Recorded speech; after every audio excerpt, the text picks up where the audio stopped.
नमस्कार. Of the record कार्यक्रमात गप्पात मी तुमचं पत्रकार हेमंत जोशी अगदी मनापासून स्वागत करतो. मित्रांनो, आत्तापर्यंत राष्ट्रीय स्वयंसेवक संघ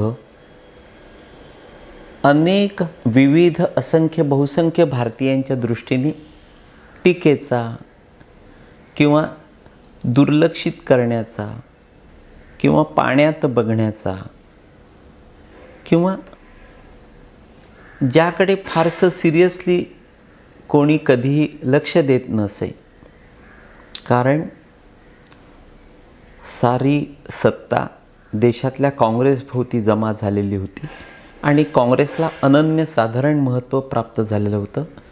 त्यासमोर संघ किंवा त्यानंतरचा भाजप किंवा त्याआधीचा जनसंघ त्याकडे कोणी फारसं सिरियसली बघत नसे. पण बघता बघता या देशामध्ये होत्याचं नव्हतं झालं आणि काँग्रेस जवळपास सगळीकडे दिसेनाशी झाली, संपुष्टात आली आणि त्याचवेळी संघाचं आणि संघाच्याच मुशीतून तयार झालेल्या भाजपाचं जगभर, देशभर आणि आपल्या या राज्यामध्ये नाव दुमदुमलं, मोठं झालं. संघ वाढला, भारतीय जनता पक्ष पार्टी फार मोठी झाली. आणि अलीकडे तर एक वेगळा चमत्कार आपल्याला बघायला मिळतो आहे की कालपर्यंत वर्षानुवर्ष ज्यांची घराणी किंवा जे नेते काँग्रेसच्या विचारांचे होते, काँग्रेसमध्ये होते, काँग्रेस विचारसरणीला धरून चालणारे होते, त्या साऱ्यांनी, त्यातल्या अनेकांनी, कित्येकांनी त्या काँग्रेसकडे पाठ फिरवली आणि वर्षानुवर्ष ज्या काँग्रेसच्या विचारांचा पगडा त्यांच्यावर होता त्या काँग्रेसला ते विसरले आणि भारतीय जनता पक्षात आले. थोडक्यात काय तर त्यांनी आता हिंदुत्व स्वीकारलं आहे आणि संघाचे विचार किंवा बौद्धिक ऐकायला ते आतुर असतात. थोडक्यात त्यांना संघ, भारतीय जनता पक्ष आणि हिंदुत्वाचे विचार पटलेले असावेत. अर्थात महत्त्वाचा मुद्दा असा आहे की आमच्या लहानपणी आम्हा ब्राह्मणांना काहीही करून, कसंही करून, जे ब्राह्मणेतर असायचे ते मांसाहार करायला लावायचे आणि एकदा का आम्ही मांसाहार केला की हा बामण बाटला म्हणून ते बातमी गावात पसरवायचे किंवा त्या पद्धतीनं बाटलेला बामण या पद्धतीनं आमच्याकडे बघितलं जायचं. संघाचं नेमकं तेच आहे की अमुक एखादी व्यक्ती एकदा किंवा अनेकदा, एकदा का ती संघात आली, संघस्थानावर आली, संघाच्या सान्निध्यात आली की त्यांना शेवटपर्यंत संघ विसरणं शक्य होत नाही. आयुष्याच्या अखेरच्या श्वासापर्यंत त्यांच्या मनात, हृदयात संघ भिनलेला असतो. इतर कुठल्याही संघटनेचं किंवा कुठल्याही पक्षाचं ते तसं होत नाही. म्हणजे इतर पक्ष किंवा संघटना आपण सहज विसरतो, संघाच्या बाबतीमध्ये मात्र तो पगडा कायम तुमच्या मनावर कोरलेला असतो. मी एका कट्टर संघ स्वयंसेवकाचा मुलगा, त्यामुळे 10वीपर्यंत माझा संघाशी सतत संपर्क यायचा. आम्ही नियमितपणे त्या संघस्थानावर जात असू, संघाच्या प्रत्येक कार्यक्रमात आनंदाने आणि हिरिरीने भाग घेत असू. किंबहुना 1974 साली जेव्हा मी 9व्या वर्गात होतो तेव्हा अकोल्याच्या मोहरीदेवी खंडेलवाल विद्यालयात मी मे महिन्यादरम्यान द्वितीय वर्ष संघ प्रशिक्षण शिबिरासाठी गेलो होतो, ज्याला आम्ही OTC म्हणत असू. आश्चर्य म्हणजे आमच्या त्या शिबिराचे प्रमुख थेट मोहन भागवत होते. त्या दरम्यान भागवतांना 25-30 दिवस अगदी जवळून बघता आलं, त्यांचा अभ्यास करता आला, ते नेमके कसे काय बोलतात, कसे वागतात हे अगदी जवळून बघता आलं. त्यानंतर मी 10वी पास झालो आणि घर सोडलं. घर सोडल्यानंतर आजतागायत एक स्वयंसेवक म्हणून संघाशी कधीही संबंध आला नाही. किंबहुना जळगावला असताना 1982 ते 87 दरम्यान मी काँग्रेसच्या विद्यार्थी संघटनेचा म्हणजे NSUIचा जळगाव जिल्ह्याचा अध्यक्ष होतो. पण 87मध्ये मुंबईत आलो आणि त्यानंतर काँग्रेसशी आणि राजकारणाशी तसा प्रत्यक्ष संबंध संपला. म्हणजे केवळ एक राजकीय पत्रकार म्हणून मी राज्यातल्या राजकारणाकडे बघतो, पण कुठल्याही पक्षाचा कार्यकर्ता म्हणून कधीही त्यात नक्कीच ॲक्टिव्ह नाही, ॲक्टिव्ह नसतो. मात्र 1987 नंतर मुंबईत आलो आणि अगदी काहीच दिवसात, काहीच महिन्यात काँग्रेसला, काँग्रेसच्या विचारांना, त्या वातावरणाला साफ विसरलो. पण लहानपणी ज्या संघस्थानावर गेलो त्या संघाचे विचार आजही मनातून जात नाहीत किंवा 10वीपर्यंत संघस्थानावरच्या आठवणी ज्या माझ्या मनात रुजल्या आहेत त्या आजही जशाच्या तशा आठवतात. थोडक्यात काय तर संघवाले जे सांगतात तेच नेमकं सत्य आहे, तेच नेमकं खरं आहे की एकदा का तुम्ही अगदी अल्पकाळ जरी संघाच्या सान्निध्यात आला तरी तुम्हाला देशातली, जगातली संघ, राष्ट्रीय स्वयंसेवक संघ अशी एकमेव संघटना की ज्याला विसरणं अजिबात शक्य नसतं. नवऱ्याच्या कमरेखाली फोड झाल्यानंतर बायको जशी कोणालाही त्या फोडाचा थांगपत्ता लागू देत नाही, अगदी सासू जरी डॉक्टर असली तरी जावई तिला आपला फोड दाखवत नाही, ते तसंच नेमकं संघाचं असतं. म्हणजे टॉप टू बॉटम संघाचे जे कट्टर स्वयंसेवक असतात त्यांना कोणालाही तुम्ही जवळ घ्या, विश्वासात घ्या, त्यांच्याशी मैत्री करा, सलगी करा, त्यांच्या सतत संपर्कात राहून देखील तुम्ही अगदी खोदून त्यांना जर संघाविषयी किंवा संघातल्या अंतर्गत बाबींविषयी विचारणा केली तरी ते प्रसंगी स्वतःचा जीव देतील, पण तुम्हाला त्यातलं काहीही कळू देत नाही. हे जगभरातल्या संघाच्या प्रत्येक स्वयंसेवकाचं वैशिष्ट्य आहे. त्यामुळे आज मी नेमक्या काही वेगळ्या गोष्टी संघाविषयी इथे उघड करताना नक्कीच हे कट्टर स्वयंसेवक माझ्यावर नाराज होतील, पण मी मात्र मोठ्या खुबीनं ती माहिती मिळवली आहे आणि नेमकं त्यावरच मला तुम्हाला इथे काहीतरी सांगायचं आहे. मित्रांनो, आजवरच्या सरसंघचालकांच्या बाबतीत तुलना करायची झाल्यास मला ती व्यवस्थित करता येईल. म्हणजे कोण अधिक उजवं आणि कोण फारसं यशस्वी नव्हतं किंवा कमी यश मिळालं त्यावर मला नेमकं सांगता येईल, पण त्या भानगडीत मला पडायचं नाही, किंबहुना तो विषय इथे महत्त्वाचा नाही.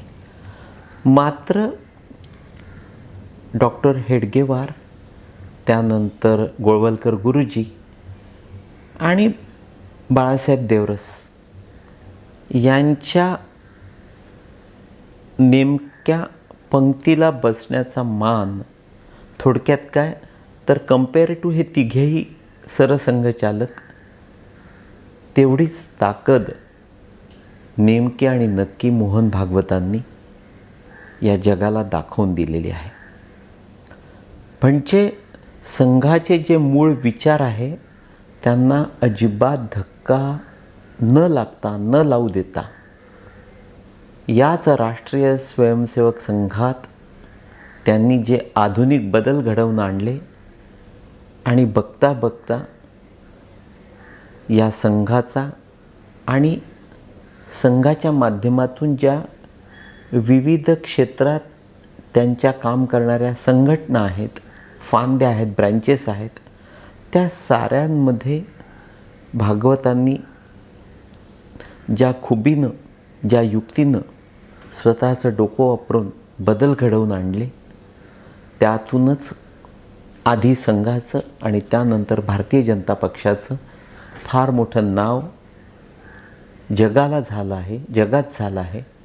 आणि आता हिंदुत्व हेच राष्ट्रीयत्व हे भारतीयांना मान्य झाल्यामुळेच लोकांचा हिंदुत्वाकडे, संघाकडे आणि पर्यायानं भारतीय जनता पक्षाकडे ओढा वाढलेला आहे. काल परवापर्यंत म्हणजे इसवी सन 2000च्या आधी किंवा 90च्या दशकामध्ये डिपॉझिट कायम जप्त होणारा उमेदवार म्हणजे भारतीय जनता पक्षाचा किंवा जनसंघाचा, हे जे ठरलेलं प्रत्येक निवडणुकीतलं गणित असायचं, त्यात झपाट्यानं बदल झाले. आणि अर्थातच त्यानंतर नरेंद्र मोदी यांच्यासारखा नेता, पंतप्रधान भारतीय जनता पक्षाला मिळाल्यामुळे आणि मोदी देखील संघाचे कट्टर स्वयंसेवक, त्यांनी संघ विचारातूनच ज्या पद्धतीनं हा देश, हे हिंदुत्व घडवलं, त्याला तोड नाही, त्यावर करावं तेवढं कौतुक कमी. पण मोहन भागवत यांच्याविषयी मला आणखी काही सांगता येणार आहे आणि नेमकं त्यावरच मी तुम्हाला इथे वेगळं काहीतरी सांगणार आहे. मोहनची, भागवतांची प्रकृती नक्कीच चांगली आहे, परंतु त्यांना हेवी डायबिटीज आहे. त्यामुळे ते आणखी किती वर्ष सरसंघचालक म्हणून काम बघतील हे नेमकं सांगता येत नाही. पण ते ज्या पद्धतीनं शिस्तीत जगतात, म्हणजे खाणेपिणे किंवा व्यायाम यात त्यांची ज्या पद्धतीची नियमित दिनचर्या असते, मला असं वाटते की पुढल्या आणखी 8-10 वर्ष भागवत साहेब हेच राष्ट्रीय स्वयंसेवक संघाचे सरसंघचालक असतील. अर्थात नाही म्हणायला भागवतांच्या मनात आपल्यानंतर दत्ताजी होसबळे हे सरसंघचालक असावेत असं त्यांना वाटत असावं. पण दुर्दैवानं दत्ताजी देखील आता 67 वर्षांचे असल्यामुळे, म्हणजे भागवतांचे समवयस्क असल्यामुळे, भागवतांच्या नंतर होसबळे सरसंघचालक ही कल्पना तेवढी मनाला पटत नाही. पण त्या व्यतिरिक्त सहसह कार्यवाह मुकुंदजी किंवा क्षेत्रप्रचारक अतुलजी लिमये या दोघांपैकी एक पुढला सरसंघचालक हे मात्र भागवतांच्या मनात असावं. अर्थात राष्ट्रीय स्वयंसेवक संघ ही अशी एकमेव जगातली गाजलेली हिंदू संघटना की जिथे आपापसात कोणतीही स्पर्धा नसते किंवा या पद्धतीची मला अमुक पद हवं तमुक पद नको या पद्धतीची कोणतीही चर्चा तिथे घडताना तुम्हाला दिसणार नाही. अमुक एखाद्या व्यक्तीला पायउतार हो म्हटलं की तो पुढल्या क्षणी पायउतार होतो आणि लगेचच संघाच्या कामाला जुंपून घेतो. त्यामुळे एखाद्याच्या मनात सरसंघचालक होण्याची जिद्द असावी असं मला वाटत नाही. परंतु जी माहिती मला मिळाली त्यावरून पुढले सरसंघचालक अर्थातच मुकुंदजी किंवा अतुलजी असतील हे वारंवार माझ्या मनाला वाटतं आणि नेमकं तेच घडेल याची मला खात्री वाटते. मित्रांनो, अर्थात त्याग, आयुष्याचा त्याग, सर्वस्वाचा त्याग करून संघाला वाहून घेतलेले हे अतिशय बुद्धिमान असे स्वयंसेवक एखाद्या ऋषीमुनींसारखं सर्वस्वाचा त्याग करून जगणारे हे सारे असतात. त्यांच्या मनाला कुठल्याही पाप कधीही शिवत नाही.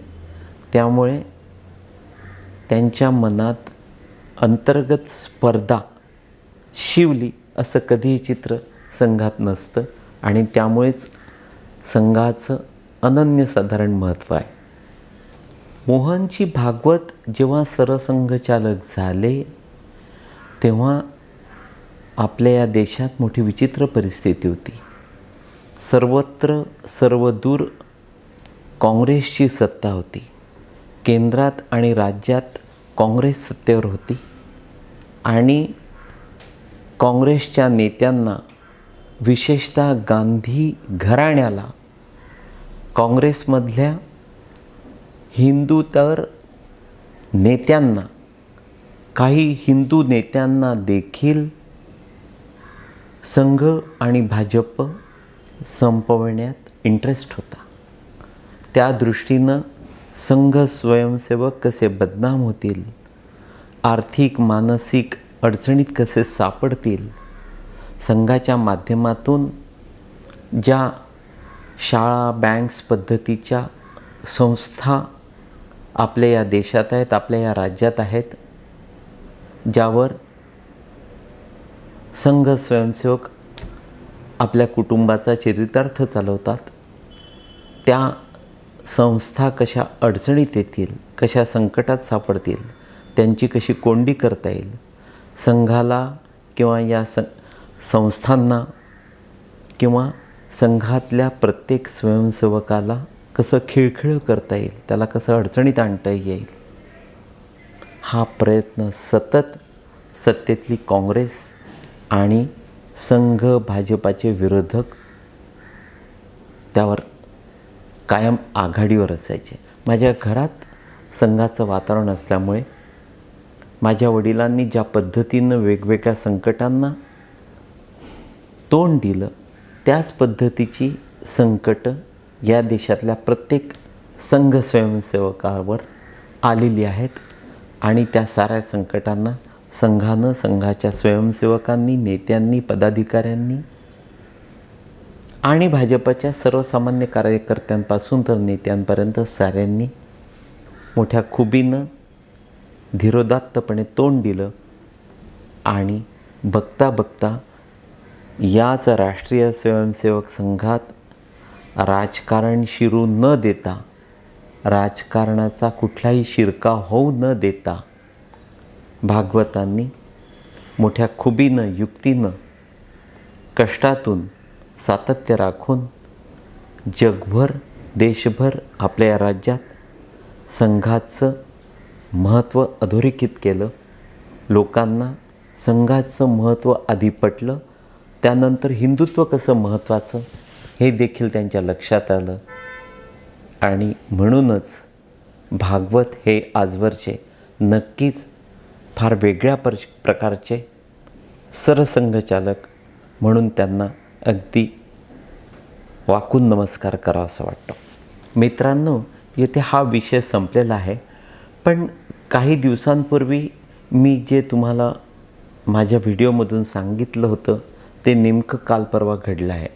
म्हणजे राधेश्याम मोपलवार हे वादळी पण वादग्रस्त अधिकारी, प्रशासकीय अधिकारी, आधी त्यांच्याकडून रस्ते विकास महामंडळाचं MD पद काढून घेण्यात आलं आणि त्या जागी अनिल गायकवाड यांची नियुक्ती करण्यात आली. आणि त्याचवेळी मी तुम्हाला सांगितलं होतं की ज्या वॉर रूमचे, मुख्यमंत्री कार्यालयातल्या ज्या वॉर रूमचे ते इन्चार्ज आहेत, ते देखील त्यांच्याकडून काही दिवसात काढून घेण्यात येईल आणि नेमकं ते घडलं आहे.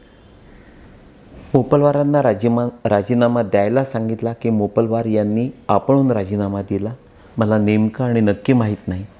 परंतु Mopalwar, Radheshyam Mopalwar war room incharge म्हणून राजीनामा देऊन मोकळे झाले आहेत.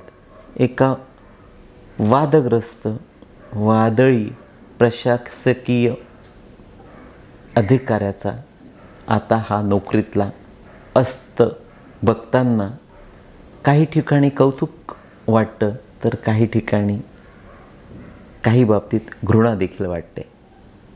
तूर तेवढंच मित्रांनो, नमस्कार.